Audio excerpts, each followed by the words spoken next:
You got to understand, chosen ones, empaths, that every single action the narcissist does is fake. It's not authentic, right? We've got to stop looking at what they do through the eyes of our own. You know, when we do something, we're authentic about it. We're empaths, we're chosen ones. We do these things with our full heart. When we mean what we say, we do what we mean. You see what I mean, right? I said mean a few times there, but I hope you got the gist of it. With the narcissist, they're not authentic. They don't actually mean what they do, right? So when they're pushing you away, it's part of a sinister plan. It's part of some form of manipulation. It's part of their tactic, right? They're tormented every day by feeling they've made the mistake. They're tormented every day. You know, prior to them even doing this with you, but prior to them discarding you, right? Or pushing you to your limit where you had to get rid of them. They anticipate everything. They're very calculated. They premeditate everything. So you've got to take what they do with a pinch of salt. You can't expect to think that the narcissist done this discard. They don't have any feelings. They don't have feelings, but believe me, they're tormented by what they've done. They think, did I push them too far? Should I have not discarded them? They're full of self-doubt. They're very self-absorbed. Yeah? They are full of self-doubt. So they're not sure. But we make the mistake of chasing after them. We make the mistake of pursuing them. We make the mistake of doing that, which actually pushes them further and further and further away. If we could go back to the point in time when they originally discarded and we said, yeah, whatever, we'd be back with them now. That's the whole point of it. But it's good, thanks to the grace of God, that we actually done what we're authentic and we tried to fix the relationship and we tried to pursue. Or if we had to push them away, we took as much abuse as we possibly can before we said no more, right? Now, this is what I'm saying. We had to do this because we've done this because we're authentic. So don't ever blame yourself for letting it go too far or blame yourself for chasing after them, because that's what we do. But when we're dealing with someone who's not authentic and we're dealing with someone who's like doing everything for a hidden meaning, we're dealing with someone that is not straight. They're not straight. And I don't mean that in sexual orientation. I mean they're not straight. They don't move straight. They don't move forward. You know? So everything's got a hidden gesture. Everything's got a sly turn, a hidden hand. You know? So when they're pushing you away, saying, I don't want to be with you, or they push you so far, because you've got to realize they're doing SHIT tests on you when they're pushing you too far, right? Either, when they're doing this, they haven't got the full intention of actually wanting to be separate from you. What it is they escalate so much to such a high degree of escalation, right? Where there's actually no access for us to get back, for them to get back into our lives. So they continue on their journey of monkey branching and stuff like that. Continue on the escalation to only be stuck in a position where they're regretting what they've done, you know? From this, by their regrets, they're tormented. They're tormented by the demons that operate within inside them. They're tormented by the demons that afflict them from exterior angles, from around them. You've got to understand in the core and the essence of these individuals, they're walking, talking devils, you know? When you've been intimate with these people, you've actually been intimate with the devil. Their satisfaction when you thought you were being intimate with them and you was being close, they was actually being stimulated by other thoughts, other things, other demonic kind of stuff, right? Thinking of other people, doing these other sorts of things. That's what they do, right? And I'm not saying that to hurt you. I'm just being real. Don't blame yourself. It's nothing to do with yourself. The problem with us empaths and chosen ones is we constantly blame ourselves because of everything that they've pushed on us, right? Everything they pushed on us, we blame ourselves. But they were actually tormented prior to us separating with them or them discarding us. They were tormented about, is it the right decision? You know? That's what they are. Okay? So just look for the signs. Torment. Look for the signs of the torment. Okay? You can see that they were half-hearted in their actions. They're not sure in any decision that they make. Okay? I remember the last time that I saw the narcissist prior to the court. When I was just leaving the house. They used to cry. I didn't realize that they were actually anticipating discarding. But it's because they realized this is the last time I'm going to see them. So they was actually crying and they was distraught. But they didn't say to me, look, I want to break up with you because I'm distraught. They was actually just trying. They're about to start a smear campaign with police and all sorts of stuff. I'm not saying maybe a male narcissist might do it slightly different, so they might not show tears, but there should be signs of their torment, how they're tormented in their souls, okay? So look for it back in your journey. I'm sure you'll see it. Everything that I mentioned, right, is all behind the veil. If we take this stuff on the surface, right, and we look at it through the eyes of the narcissist and what they've told us, not through the eyes of the narcissist, that's wrong, through what the narcissist informed us about, right? If we don't look behind the veil and we look at what the narcissist told us, then we're the scum, we're not good enough, we're the worst thing in the world, they regret being with us, we didn't please them, they've done better by leaving us. It's not the case. If you want to look through the eyes of that and think, yeah, okay, I'm not great enough, you know, I didn't please them, they're better off without me. This is wallowing. This is not behind the veil. Behind the veil, if you understand that you're dealing with a demon, which it's got the art of deception down to a T, right? They've got the art of deception down to a T.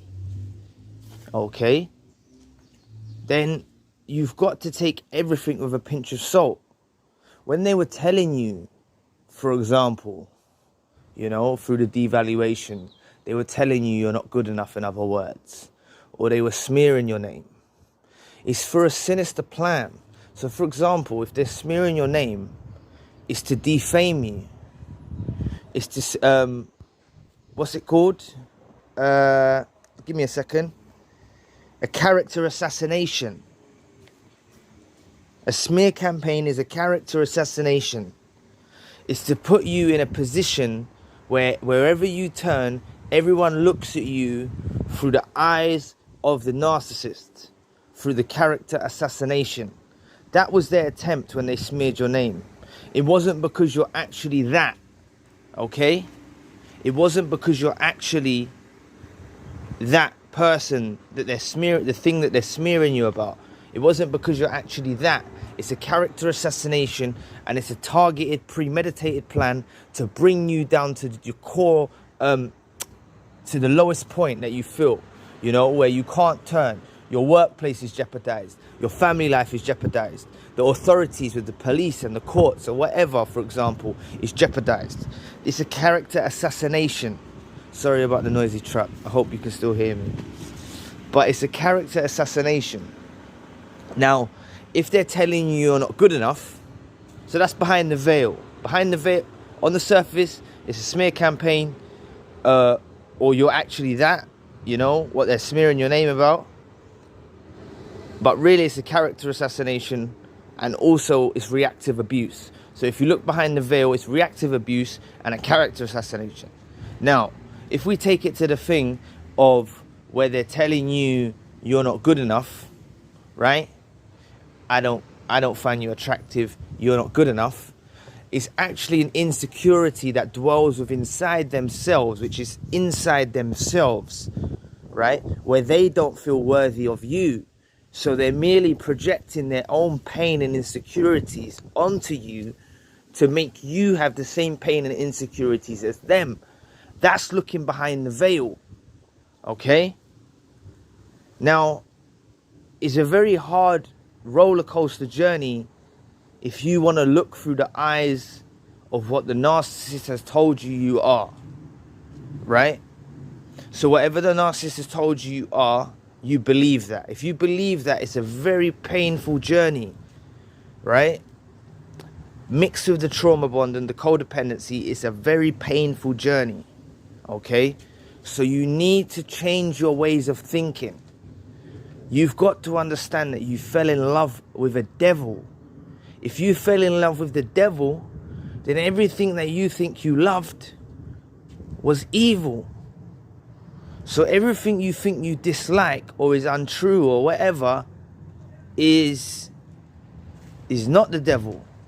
Like, said that wrong. What I mean is if you're dealing with the devil, right, and you thought it was good, then when you're dealing with the good, you think that's the devil.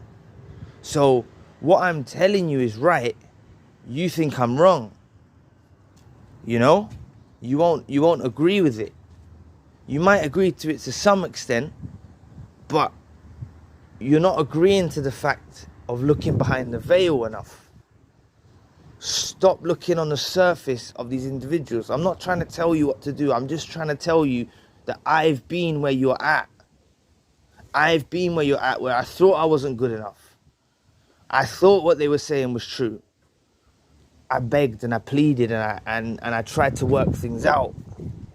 But what I realized is when I saw the escalation taking place and it getting worse and worse and worse and more toxic and escalating, I realized that they're actually trying to character assassinate me through the smear campaign and the police to bring me down and isolate me from my friends and family.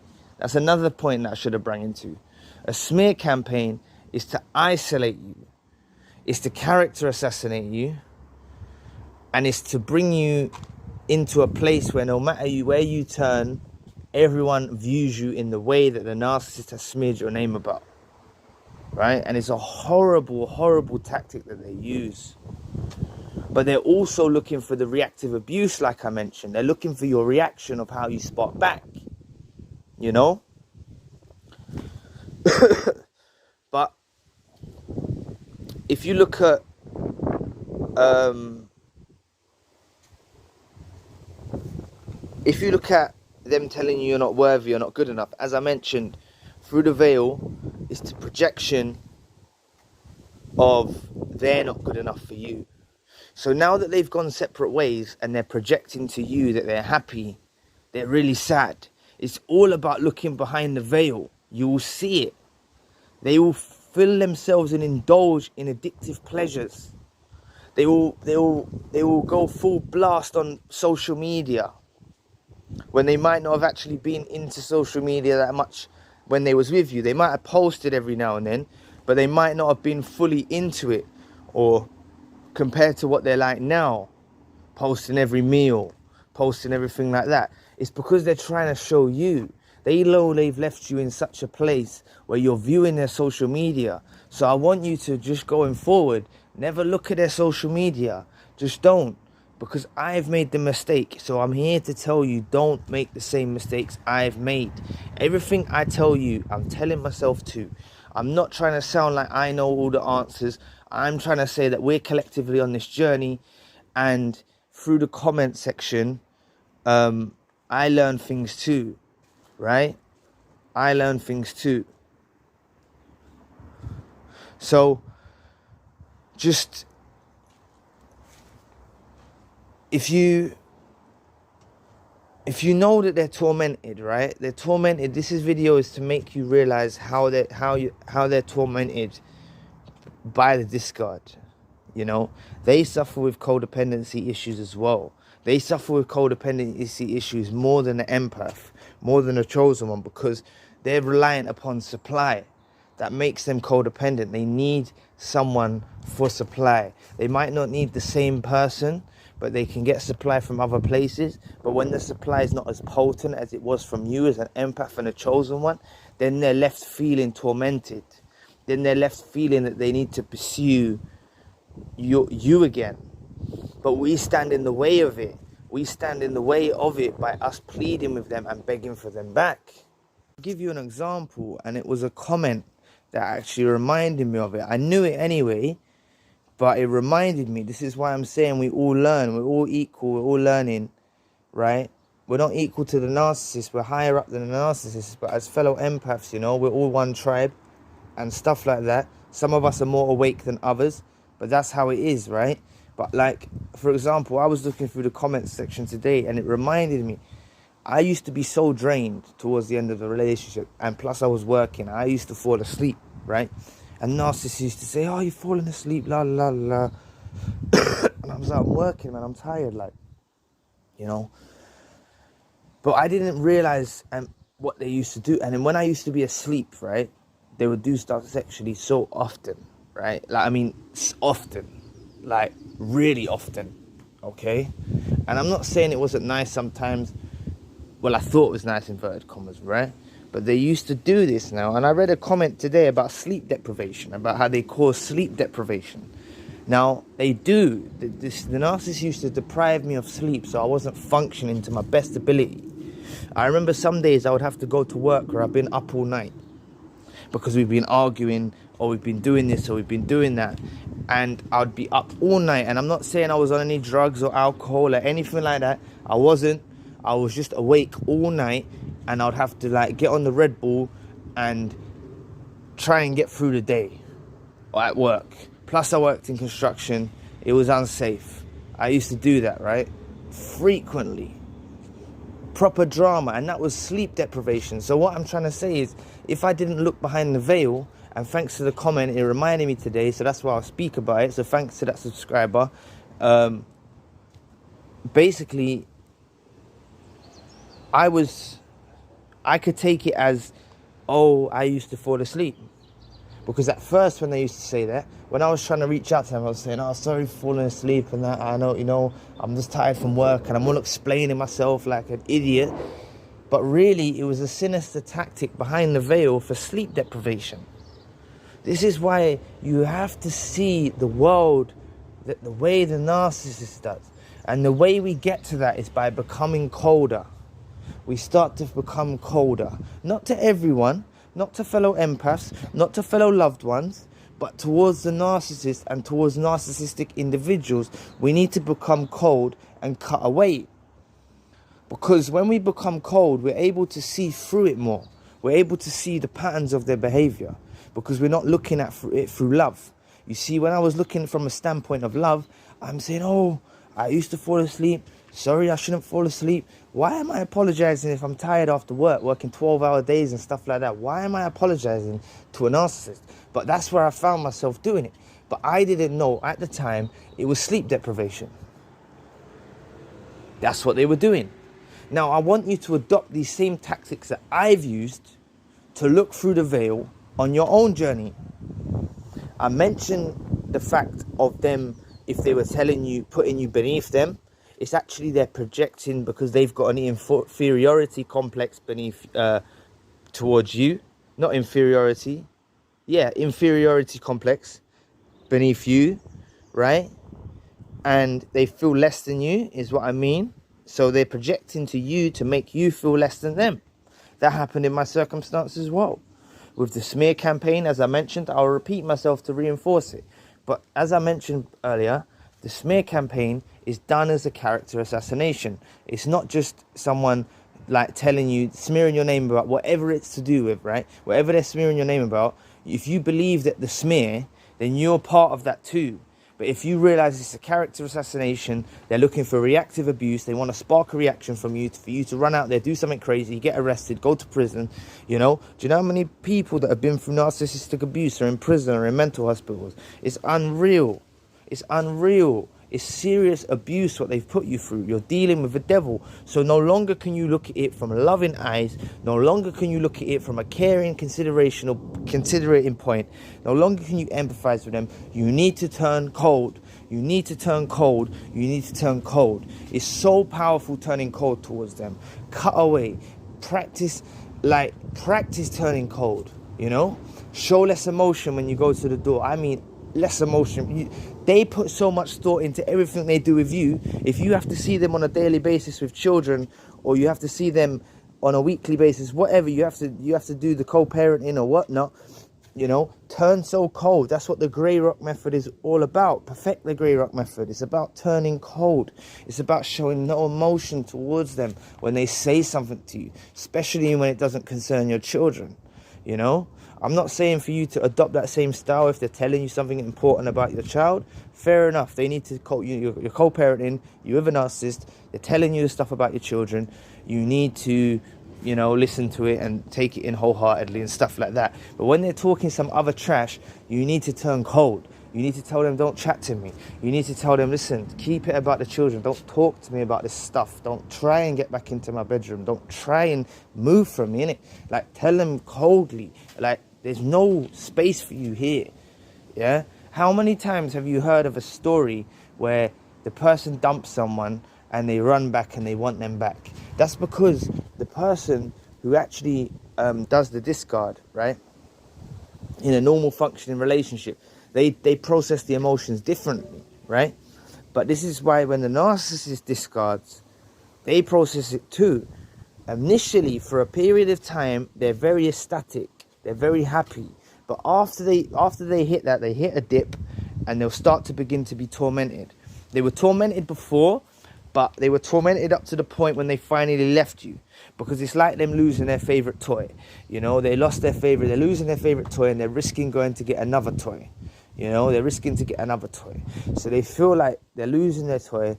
They'll get a bit emotional about it, you know, but they'll build themselves up to the point, or whether you got rid of them, and then they'll rush off and they'll feel revitalized. They'll feel like they're fresh again. They'll feel like they can find someone new, but they won't. Then they're tormented when that person is not you.